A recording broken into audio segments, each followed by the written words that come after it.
அனைவருக்கும் வணக்கம். நான் உங்கள் கேவி ஈஸ்வரி. இது அரசியல் வேட்டை. எங்கள் ஊரில் ஒரு பழமொழி சொல்லுவாங்க, எரியிற நெருப்பில் எண்ணெயை ஊற்றுவது போல அப்படின்னு. அது ஒரு ரகம் என்றால், நெருப்பையே பற்ற வைப்பது என்பது இருக்குது இல்லை, அது இன்னொரு ரகம். அது ரொம்ப ரொம்ப டேஞ்சர். ஒரு காட்டை கொளுத்தணும் அப்படின்னா கூட ஒரே ஒரு தீக்குச்சி இருந்தால் போதும். ஒரே ஒரு தீக்குச்சி மூலமாக அரசியல் களத்தில் நெருப்பை பற்ற வைத்தது யார் அப்படின்னு பார்த்தா, தமிழக வெற்றி கழகத்தோடைய தலைவர் விஜய் அவர்கள் தான். நல்லா இருந்த கூட்டணிங்க டிஎம்கே காங்கிரஸ்.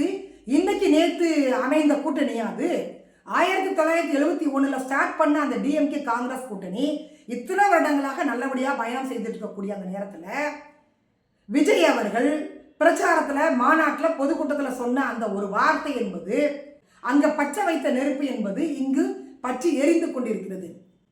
இது சமத்துவமான கட்சிங்க, ஆட்சியிலும் அதிகாரத்திலும் நாங்கள் பங்கு கொடுக்குறோம், எங்கள் கட்சிக்கு நம்பி கூட்டணிக்கு நீங்கள் வரலாம் அப்படின்னு அவர் சொன்னது.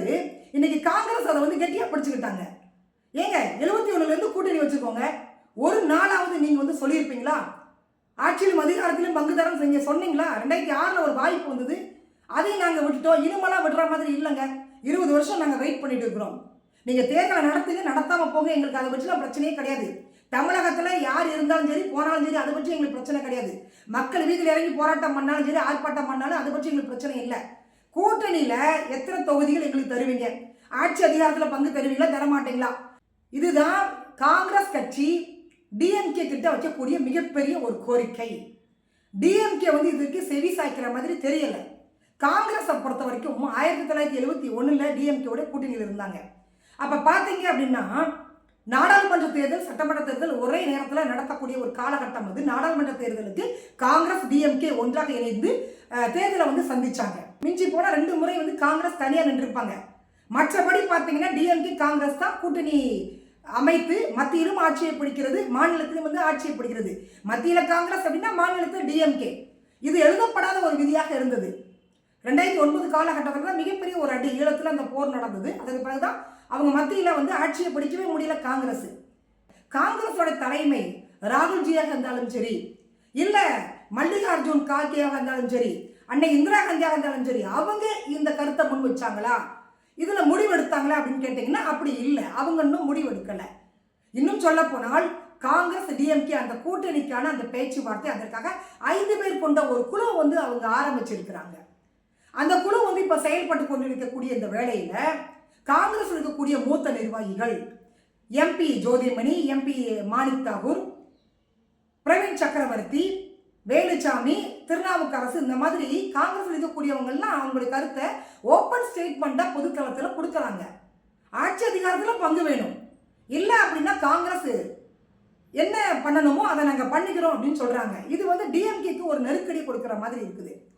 ஏன்னா கட்சி ஆரம்பித்த காலத்திலிருந்து டிஎம்கே தனியாக எந்த தேர்தலையும் சந்திச்சதா வரலாறே கிடையாது. அதிமுக சந்திச்சிருக்குது 10 வருடம் கண்டினியூவா ஆட்சியை பிடிச்சிருக்கிறாங்க. 2 டைம் 10 வருடங்கள் ஆட்சியை பிடித்த கட்சி அதிமுக கட்சி. ஆனால் அந்த திராணிய, அந்த தைரியம், அந்த தில்லு என்பது திமுக கட்சி கிடையாது. வீரவசனம் எல்லாம் பொதுத்தளத்தில் பேசலாம் கூட இதுவரைக்கும் டிஎம்கே தனியாக தேர்தலை சந்தித்தது கிடையாது. ஒரு 10-12 கூட்டணி கட்சிகள் வச்சிருக்கிறாங்க, அந்த கட்சியோட தான் தேர்தலை சந்திப்பாங்க. அப்ப ஒரு பலம் மிகுந்த கட்சியாக இருக்கக்கூடிய காங்கிரஸ், ஒரு பாரம்பரிய கட்சியான காங்கிரஸ், இன்னைக்கு நீங்க அதை பலவீனமா பார்த்துட்டு நாங்க ஆட்சி அதிகாரத்தில் பங்கு தர மாட்டோம். போன முறை பார்த்தீங்கன்னா 23 தொகுதி தான் கொடுத்தாங்க, 25 தொகுதி தான் கொடுத்தாங்க 2021 காலகட்டத்தில். இப்ப அதுவும் இல்லை, 10, 8 இந்த மாதிரி பேச்சுவார்த்தை நடந்துட்டு இருக்குது. அப்ப டிஎம்கே என்ன சொல்றாங்க அப்படின்னா, ஏங்க எதிர்கட்சியாக இருக்கக்கூடிய அதிமுக எடப்பாடி பழனிசாமி சொல்றாரு தைரியமா, அதிமுக தலைமையில தான் தமிழகத்தில் ஆட்சி அமையும் சொல்றாரு. எதிர்கட்சியான அவரே அப்படி பேசும்பொழுது ஆளுங்கட்சியான டிஎம்கே எப்படிங்க சொல்லும் ஆட்சி அதிகாரத்தில் பங்கு தரணும், எப்படி சொல்லும் அப்படின்ற ஒரு கேள்வியை அவங்க முன்வைக்கிறாங்க. அதே மாதிரி காங்கிரஸ் அந்த வாக்குறுதியை கொடுத்தோம் அப்படின்னா பிசிக சும்மா இருப்பாங்களா, மதிமுக சும்மா இருப்பாங்களா, தேமுதிக வர்ற மாதிரி இருக்கு அவங்க சும்மா இருப்பாங்களா? எல்லா கட்சிகளும் ஆட்சி அதிகாரத்தில் பங்கு கொடு அப்படின்னா டிஎம்கேயோட நிலைமை என்ன ஆகும்? அவங்கள நம்பி நாம தொகுதியை கொடுத்துட்டோம் அப்படின்னா நாளைக்கு அந்த தொகுதிகளில் வெற்றி கிடைக்கல அப்படின்னா அது டிஎம்கேவுடைய தோல்வியை முன்னாடியே கணக்கு போட்டு காமிச்சிடும். ஸோ அதெல்லாம் கூட்டி கழிச்சு பார்த்துதான் திமுக இன்னைக்கு வாய் திறக்கவே இல்லை. தமிழக முதலமைச்சர் மு க ஸ்டாலின் கட்சியோட தலைவர் அவங்க வாய் திறந்து பேசவே இல்லை. காங்கிரஸோடைய மாநில தலைவர் செல்வ பெருந்தகை சொல்றாங்க கூட்டணி ரொம்ப ஸ்ட்ராங்கா இருக்குது, எதுவாக இருந்தாலும் எங்களோட தலைமையை வந்து முடிவெடுக்கும் சொல்றாங்க. யாரும் இது குறித்து வெளியில வந்து பேசக்கூடாது, காங்கிரஸ் நிர்வாகிகள் பேசக்கூடாது, நாங்க ரொம்ப ஸ்ட்ராங்கா இருக்கோம் அப்படின்றாங்க. அவரை தவிர காங்கிரஸ் இருக்கக்கூடிய எல்லாருமே வந்து இந்த கூட்டணி விரும்பல. எல்லாருமே தமிழக வெற்றி கழகம்ன்ற ஒரு கூட்டணி வந்து விரும்புறாங்க. ஆட்சி அதிகாரத்துல ஒரு பங்கு தராது, அதனால நாங்க அதை விரும்புறோம்ன்றாங்க. சமீபத்தில் ஒரு மேடையில அண்ணன் திருமா பேசும்போது சொல்றாங்க, பல ஆண்டு காலம் கிட்டத்தட்ட 40 வருடங்களாக நான் அரசியல் வகுப்படுத்திட்டு இருக்கேன் உங்களுக்கு தலித் மக்களுக்கு. ஆனா நீங்க இன்னைக்கு வந்த நடிகர் பின்னாடி நீங்க போனீங்க அப்படின்னா நான் கிளாஸ் எடுத்ததுக்கு என்னங்க அர்த்தம் இருக்குன்னு அவர் வருத்தப்படுறாரு. காங்கிரஸ் வெளியில போச்சு அப்படின்னா டிஎம்கேவோட நிலைமை என்ன ஆகும்? சரி, காங்கிரஸ் தான் தமிழக வெற்றி கழகத்தோட போறாங்க. தமிழக வெற்றி கழகம் பிளஸ் வந்து காங்கிரஸ் இணைந்து ஆட்சியை படிக்க முடியுமா என்றால் அதுவும் வந்து கேள்விக்குறிதான். மூத்த பத்திரிகையாளர்கள் அரசியல் விமர்சகர்கள் எல்லாம் சொல்லும் பொழுது விஜய் ஆட்சி பிடிப்பார்கள் அவங்க சொல்லவே இல்லை. அவங்களுடைய கருத்து கணிப்பு அப்படி இல்லை. கன்ஃபார்மா அதிமுக ஆட்சியை பிடிக்கும், இபிஎஸ் அவர்களுடைய தலைமையில தான் இந்த ஆட்சி அமையும்ன்றதை வந்து தெளிவா அவங்க சொல்றாங்க. டிஎம்கே கிட்ட காங்கிரஸ் இவ்வளவு நெருக்கடியை கொடுப்பதற்கான காரணம் என்ன அப்படின்னு கேட்டா, தொகுதிகள் அதிகம் கிடைச்சா எம்பிக்கள் அதிகமாகும். அப்ப பாஜகவை வந்து நம்ம வின் பண்ணுவதற்கான ஒரு வாய்ப்பை வந்து டிஎம்கே உருவாக்கி கொடுக்கும். எல்லா மாநிலங்கள்லையும் இந்த மாதிரி எம்பிக்கள் கிடைச்சிட்டாங்க அப்படின்னா நாம வந்து மத்தியில் ஆட்சியை பிடிக்கலாம். இது காங்கிரஸோடைய ஒரு திட்டமாக இருக்கிறது. அதே நேரத்தில் பராசக்தி என்ற திரைப்படத்தை ஜனவரி 10ஆம் தேதி ரிலீஸ் பண்ணாங்க. சட்டமன்ற தேர்தல் சில மாதங்கள் தான் இருக்கு. அதற்கு முன்னாடி இந்த திரைப்படத்தை ஏன் ரிலீஸ் பண்ணாங்கன்னா இதுவும் வந்து ஒரு அரசியல் கணக்கு தான். அதே அரசியல் கணக்குல தான் ஜனநாயகனை வந்து ரிலீஸ் பண்ணிருக்கணும். பட் அது வந்து ரிலீஸ் ஆகலன்னு வச்சுக்கோங்களேன். அந்த திரைப்படம் வந்து டிஎம்கே உடைய தேர்தல் பிரச்சாரத்துக்கு மிகப்பெரிய அளவுல கை கொடுக்கும். ஏன்னா இந்திய எதிர்ப்பை நாம காட்டியிருக்கோம். டிஎம்கேயோட பங்கு என்ன 1965 அதை நம்ம தெளிவா படம் போட்டு காமிச்சிருக்கோம் அப்படின்னு டிஎம்கே நினைச்சாங்க. ஆனா பாருங்க, அவங்க எண்ணத்துக்கு மாறாக இந்த திரைப்படத்துல முன்னாள் பிரதமர் இந்திரா காந்தி அவங்களுடைய கேரக்டர், அவங்களுக்கு எதிரான வசனங்கள், அந்த காலகட்டத்தில் காங்கிரஸ் எப்படி ரியாக்ட் பண்ணாங்க இந்திய எதிர்ப்புக்கு, இதையெல்லாம் அந்த திரைப்படத்தில் கொண்டு வந்ததன் விளைவு இன்னைக்கு பார்த்தீங்க அப்படின்னா காங்கிரஸ் கட்சிக்குள்ள மிகப்பெரிய ஒரு சலச்சலப்பை ஏற்படுத்தி இருக்குது இந்த பராசக்தி திரைப்படம். ஏங்க நாங்க என்ன மானஞ்சோடு சொரணை இல்லாத ஆளுங்களாங்க? நீங்க இப்படியெல்லாம் வந்து வசனத்தெல்லாம் எழுதி வச்சிருக்கிறீங்களே, உங்க கட்சியோட நாங்க கூட்டணி இருக்க விரும்பல அப்படின்னு காங்கிரஸ் தொண்டர்கள் பொதுத்தளத்துல வெளிப்படையாக பேசுறாங்க. இது மிகப்பெரிய ஒரு தாக்கத்தை நெருக்கடியை வந்து டிஎம்கேக்கு கொடுத்திருக்குது. டிஎம்கேல இருக்கக்கூடிய அமைச்சர் பெரியசாமி ஓப்பனா சொல்றாங்க, கூட்டணியில இருந்தா இருங்க, இல்லைன்னா போங்க, உங்களை நம்பியெல்லாம் டிஎம்கே வந்து இயங்கல அப்படின்றத வெளிப்படையா சொல்றாங்க. காங்கிரஸ் டிஎம்கே பொறுத்த வரைக்கும் அந்த கூட்டணி என்பது ஒரு கணவன் மனைவி மாதிரி சண்டை போடுவாங்க. கலைஞர் கருணாநிதி திட்டுவாரு அன்னை இந்திரா காந்தியை பார்த்து, அதே இந்திரா காந்தியை வந்து நேருவின் மகளே வருக, நிலையான ஆட்சி தருகன்னு சொல்லுவாங்க. இந்திரா காந்தி அம்மா என்ன சொல்லுவாங்கன்னா, கருணாநிதி அவர்களை நம்பலாம், ஆதரித்தால் முழுமையாக ஆதரிப்பார், எதிர்த்தால் முழுமையாக எதிர்ப்பார் அப்படின்னு அவங்க விமர்சனத்தை வந்து கருத்துக்களை வந்து முன்வைப்பாங்க. இப்படி கூட்டணியில இருந்த கட்சிகளை இன்னைக்கு நீதிமன்றம் வரைக்கும் கொண்டு போயிருக்கிறாரு நம்முடைய தளபதி விஜய் அவர்கள். அதுவும் போக காங்கிரஸ் டிஎம்கே கூட்டணிங்க ஒரு வலுவான கூட்டணி அப்படின்னு அவங்களே சொல்றாங்க. ஆனா பாத்தீங்க அப்படின்னா விஜய் கட்சி ஆரம்பித்த பிறகு கரூர்ல நடந்த அந்த துயர சம்பவத்துக்கு ராகுல் காந்தி உடனடியாக போன் பண்றாரு. முதல் நாள் அவர் தான் போன் பண்ணி ஆறுதல் சொல்றாரு. ஜனநாயகன் படம் வந்துட்டு இப்ப தணிக்கை குழுல மாட்டிட்டு இருக்குது, அதற்கும் வந்து அவர் குரல் கொடுக்கிறாரு, பாஜகவை விமர்சனம் பண்றாரு. நீங்க விஜயை வந்துட்டு உங்களுடைய கட்டுப்பாட்டுல கொண்டு வர முயற்சி பண்றீங்க, தமிழ் கலாச்சாரம் பொங்கல் திருவிழா என்பது, அதற்கு நீங்க வந்து படத்தை ரிலீஸ் பண்ண விடல, இது வந்து தமிழர்களை அவமதிக்கக்கூடிய ஒரு செயல் அப்படின்னு அவர் கருத்துக்களை வந்து பதிவு செய்யறாரு, கண்டனத்தை வந்து பதிவு செய்யறாரு. தமிழக வெற்றி கழகம் அதிமுகவுடன் இணைந்தால் நிச்சயமாக திமுகவை தோற்கடிக்கலாம். ஏன்னா எதிரிக்கு எதிரி நண்பன் சொல்லுவாங்க. உங்களுக்கு எதிரியும் டிஎம்கே தான், அதிமுக எதிரியும் டிஎம்கே தான். அப்ப இரண்டு கட்சிகளும் ஒன்றாக இணைந்தது அப்படின்னா கூட்டணி கட்சிகளும் இருக்கிறாங்க, அப்போ ஈஸியாக வந்து திமுக வந்து வீழ்த்தலாம். காங்கிரஸ் தமிழக வெற்றி கழகம் இணைந்து ஆட்சியை பிடிக்காது. ஏங்க காங்கிரஸ் அவ்வளவு பெரிய பலம் இருந்தா டிஎம்கே ஏங்க காங்கிரஸ் வெளியில விடுறாங்க? நீங்க இருந்தா இருங்க, இல்லைன்னா போங்க ஏங்க சொல்றாங்க? அவங்க காங்கிரஸை வந்து தக்க வைத்துக் கொண்டு ஆட்சியை பிடிக்க மாட்டாங்களா, இல்ல ஆட்சி அதிகாரத்தில் வந்து கொடுக்க மாட்டாங்களா? அப்படிலாம் ஒண்ணும் கிடையாது. இன்னைக்கு காங்கிரஸ் வந்து அந்த அளவுக்கு பலம் இல்லைன்றது காங்கிரஸ் கட்சிக்கு நல்லாவே தெரியும்.